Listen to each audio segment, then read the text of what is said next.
Hey everyone, this is Sir Jedi Sentinel doing another Sentinel vlog. This one I've put off for a long time, but it's finally time to do it. I'm ranking the Doctors. I was originally going to do another Doctor Who related vlog talking about my favorite Doctor, but I don't think I've talked about who my favorite Doctor is, so I thought this would be a fun opportunity to rank them. I was originally waiting until after Series 11 had completed to see Jodie Whittaker, the 13th Doctor, and see what she was going to be like. But A, I felt I'd put this off long enough, and B, that is the problem with an ongoing series. Things are going to keep going. However, that does give me plenty of vlog material because I feel I can revisit this list every couple of years, every time we get a few new doctors and see how my rankings change, sort of, and see how they progress. So for this list, I'm going to go from my least favorite all the way to my favorite, and I'm only going to be doing canon doctors. So any doctor who appeared outside of the show, like Peter Cushing, The Curse of Fatal Death, the Shalka Doctor, so on, will not be on this. Now that the intro's out of the way, let's start this list with number 13, my least favorite Doctor, the First Doctor. William Hartnell in his initial run, Richard Herndl in The Five Doctors, William Russell in Big Finish, and David Bradley in the new series and Big Finish.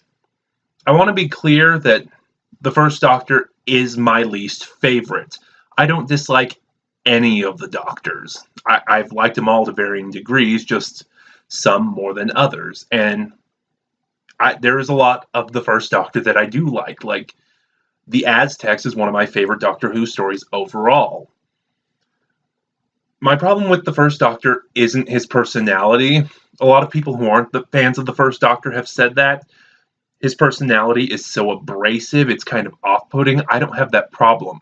My issue with the First Doctor is the show itself. You know, during Hartnell's run, Doctor Who was different. It wasn't this action sci-fi adventure show that we know it as. It was meant to be more educational. It's why his first companions, Ian and Barbara, were teachers. But the Doctor, as he evolves and grows, wasn't written to be the same character that we know him as now.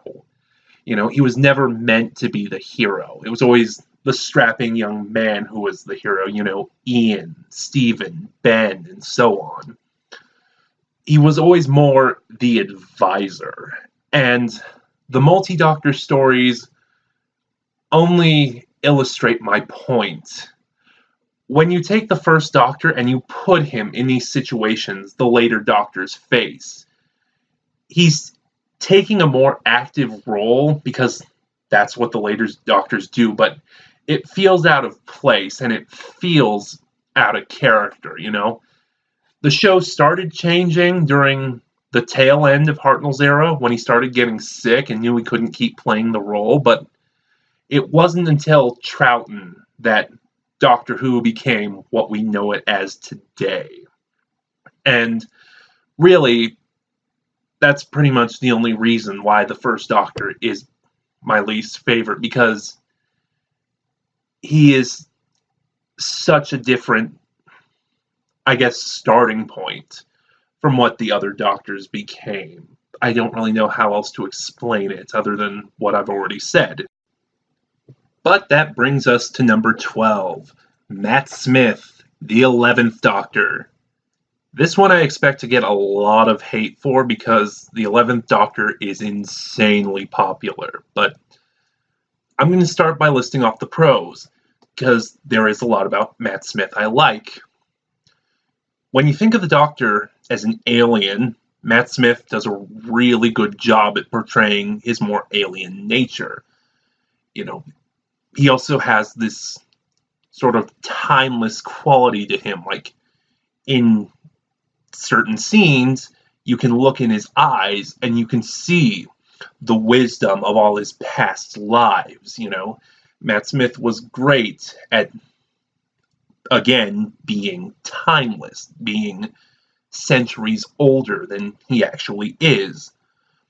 Also, one of the things I've noticed is that when he gets involved in whatever adventure he's getting involved in, he is really passionate about it. Like, he just dives in head first, and you can, you're, he is all for it, and he makes you feel all for it too.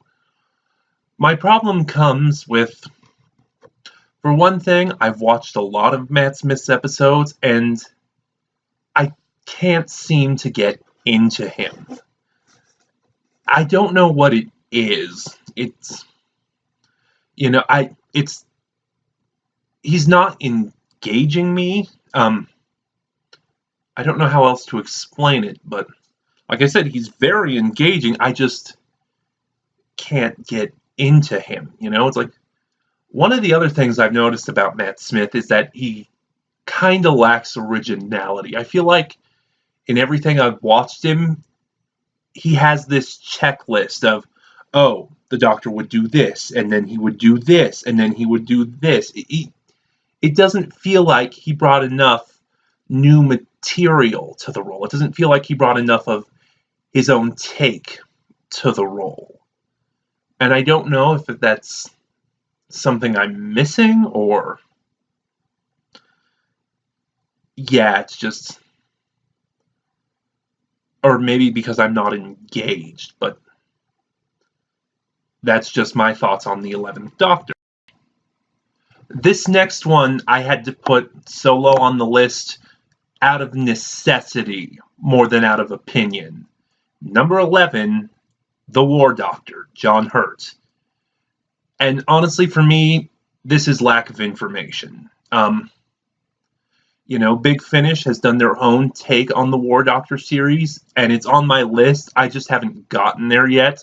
So all I have to go off of for him is really the Day of the Doctor. And in his timeline, that takes place at the tail end of the Time War. He's fought in it for centuries. He is tired. He is exhausted. He just wants to be done. And, I feel like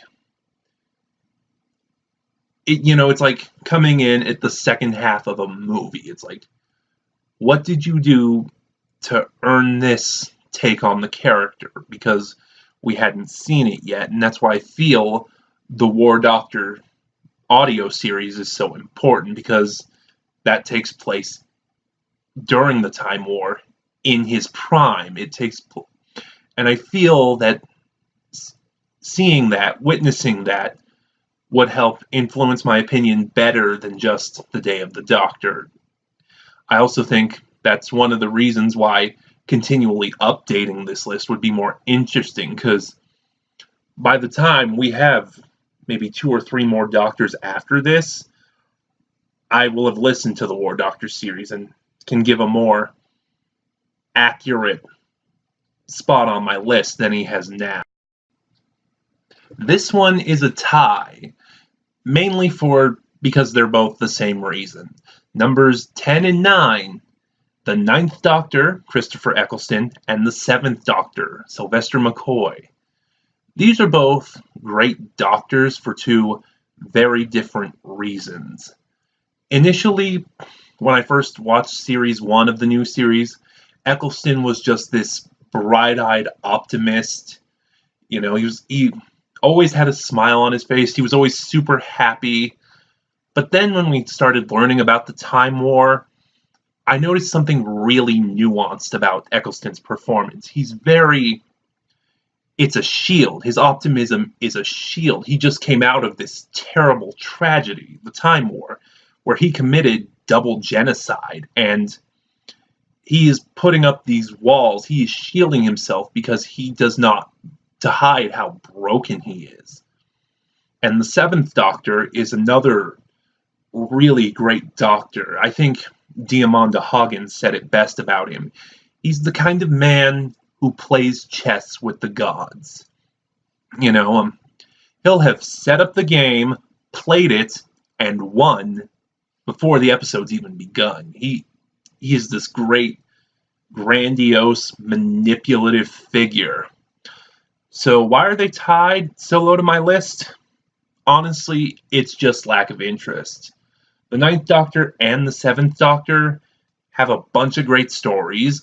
Dalek, Bad Wolf, The Journey's End, Remembrance of the Daleks, Battlefield, but it's just, I don't have the interest in them. It's like you lay out all these Doctor Who stories for all these various doctors, and you ask me to pick some to watch or to have. The Seventh and Ninth Doctor would be the last ones I pick. It's not that they're bad. Again, I don't think any of the Doctors have ever been bad. It's just that I'm not interested in them. And that's not a bad thing, because, everyone's different. Everyone has their own opinions. And I would watch them. It's another way to explain it. I wouldn't hunt down for them, for their stories and stuff, but if they were on, I would watch them. Now at number 8, Peter Davison, the Fifth Doctor. Davison was originally higher up on the list because there were so many Fifth Doctor stories I like. Earthshock, The Caves of Androzani, and then audios like Spare Parts, Fallen Angels, Red Dawn. But then I stopped and thought about it. It's not that I liked the Fifth Doctor. I liked the Fifth Doctor's stories. And when I went and rewatched some of his stuff in the classic series, the Fifth Doctor seemed fairly bland. It's like he didn't really progress much past being the wide-eyed optimist. I did note in Caves of Androzani, that one's coming to my mind because it was the most recent one I watched, that he did start to grow, he did start to develop more, but that was kicked my desk there. That was right at the tail end of his era.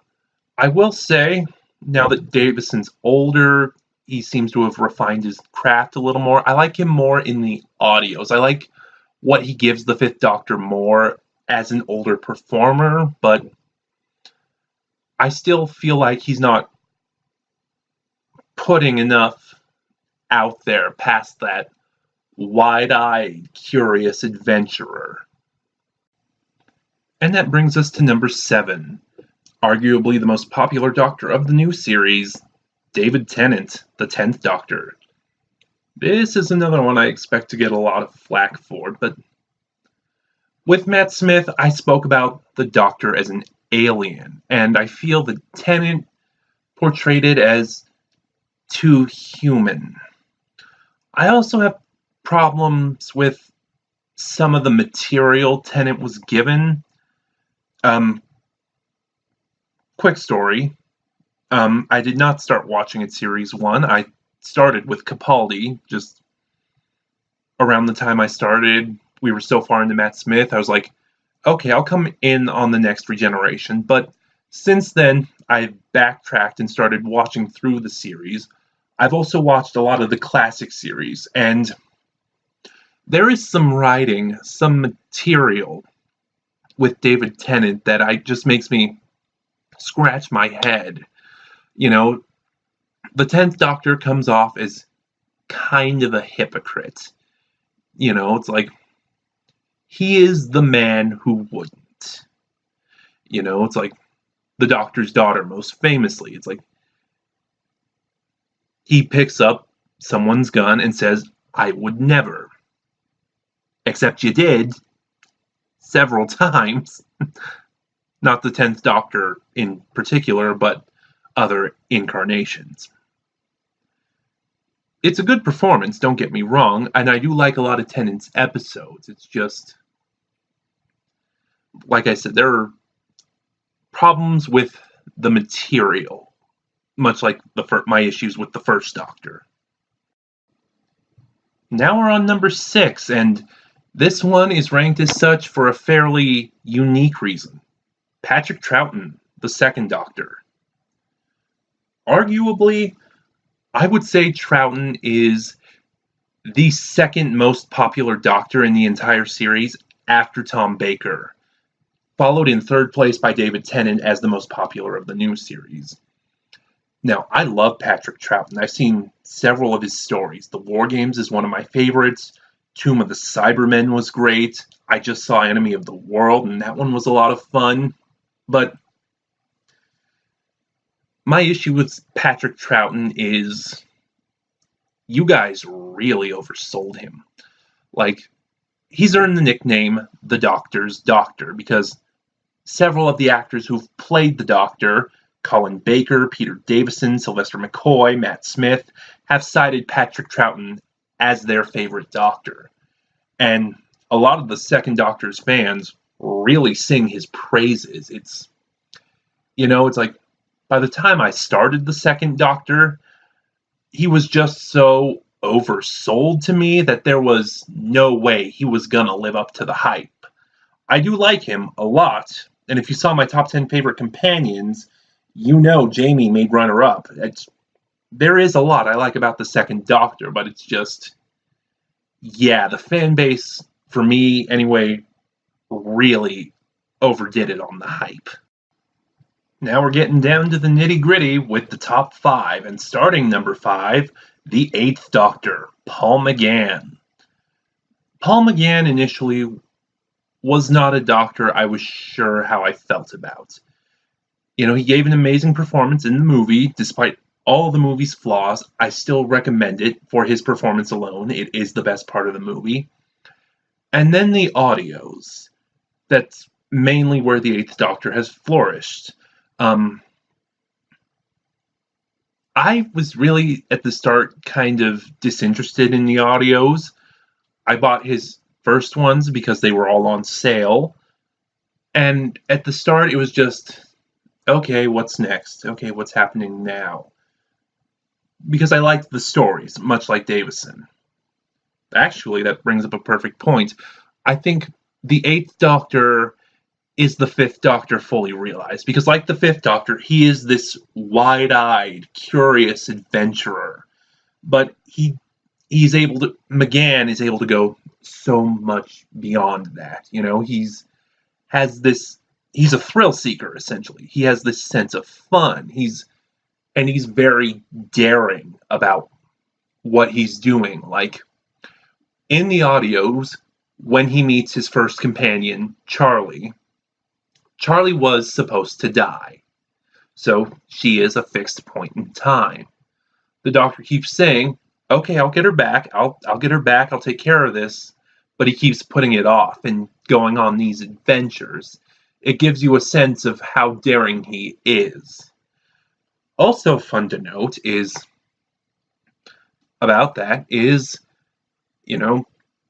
watching the new series, if you ask yourself why the Doctor is so against altering these fixed points in time, it's because he did it once, and it almost destroyed the universe. Just a fun way to link the audios to the new series. But then, with the way Big Finish has progressed the 8th Doctor, because aside from the movie and the Night of the Doctor, that's really where the 8th Doctor has flourished, is Big Finish. You get to see him evolve. Like, he starts off as this wide-eyed, curious, fun-loving, daring adventurer, and then the Time War starts happening, and he starts changing. And he keeps encountering the Time War, and it keeps whittling away at his well-being. It's you see it taking his toll on him and how it weighs on his conscience, and it's really great, really powerful. But yeah, number 5, the 8th. At number 4, it's the most popular Doctor, ironically, the 4th Doctor, Tom Baker. I mean, really, what is there to say? I've talked about the Doctor as an alien, and out of all of the actors who've played him, Baker is the most alien. He's just really weird, and it's very fun to watch. He's had some of the best stories. Genesis of the Daleks, Logopolis, The Keeper of Traken. Seeds of Doom is okay. The Deadly Assassin is my personal favorite.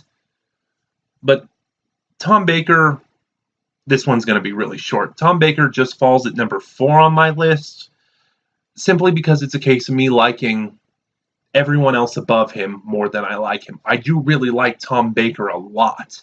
It's just, I like the others more. I can't really explain it better than that. Now we're getting to the real meat of it with my top 3 favorite doctors.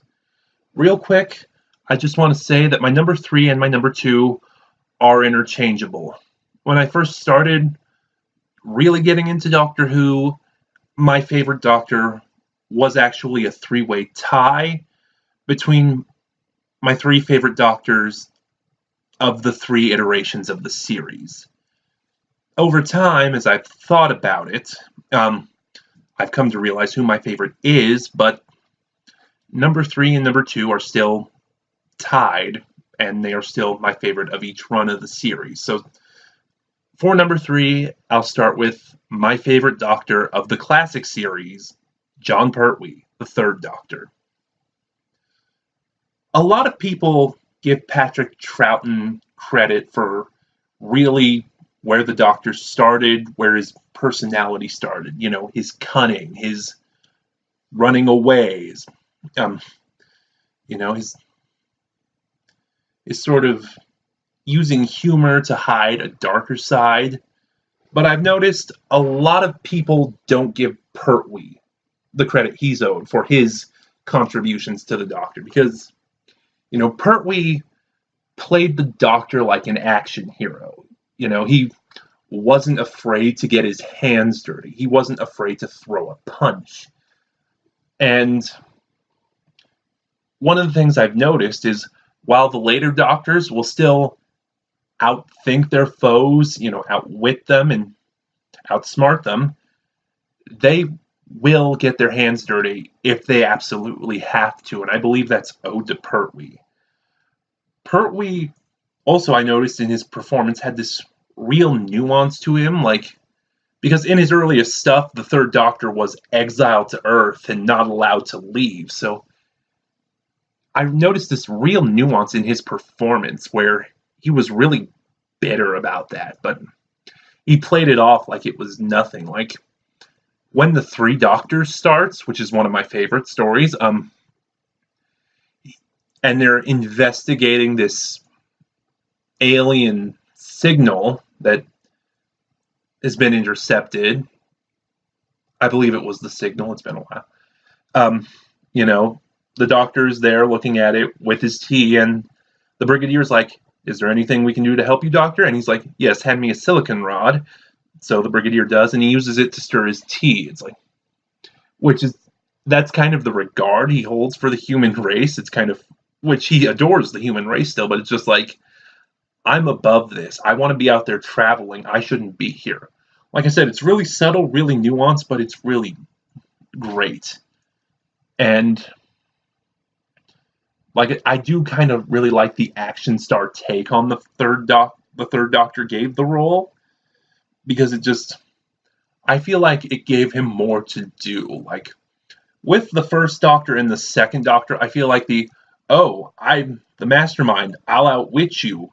I feel like it started getting old, and the fact that we have the 3rd Doctor who, you know, fights, he throws his punches, he knows Venushi and Aikido. It was kind of refreshing, and to see the Doctors from time to time still fighting, you know, just credit where it's due. Jon Pertwee. This brings us to number 2, my favorite Doctor of the new series, Peter Capaldi, the 12th Doctor. When I did my top 10 favorite companions and said that Bill was my favorite companion of the new series, I acknowledged that because Series 10 was so recent at the time and was so fresh in our brains, Bill may have been a very heat of the moment kind of choice. It's not the same way for Capaldi. I will admit there is a personal bias here, because Capaldi was my 1st Doctor, as I said earlier. And I just loved him ever since. One of the things I noticed about Capaldi's performance is he just has great chemistry with everyone he works with. Jenna Coleman, Pearl Mackie, Matt Lucas, Alex Kingston, Michelle Gomez. He just plays off of them and works with them so well. It's like whatever relationship he's supposed to have with whatever character, you can tell immediately because, like I said, I think that's the power Capaldi holds. He just worked so well with everyone. One of the things I also really like about Capaldi is he seemed to have, while adding his own take on the role, his own uniqueness, he seemed to be able to embody various traits of the previous Doctors. He had the, what's the word?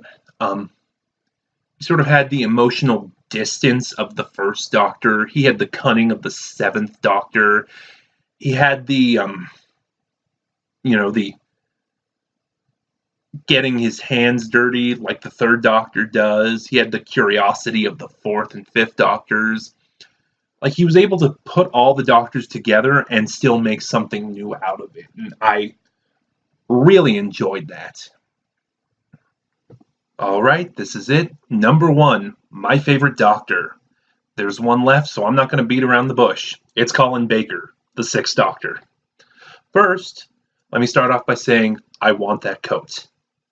It's gaudy and horrible and garish and awesome, and I love it unironically. Earlier, when I talked about Pertwee and Capaldi, I said originally my favorite Doctor was a three-way tie between my favorite Doctor of each iteration of the series. Pertwee for the classic series, Capaldi for the new series, and Colin Baker for the audios. Colin Baker is still my favorite Doctor of the audios, obviously, but over time I've come to realize he is my favorite Doctor, period. He didn't have the best run on TV, and I have been watching his series, and there is a lot of problems, but I don't know if it's because I like him so much or what it is, but I don't think his stories are as bad as everyone's made them out to be. There is a lot I like too.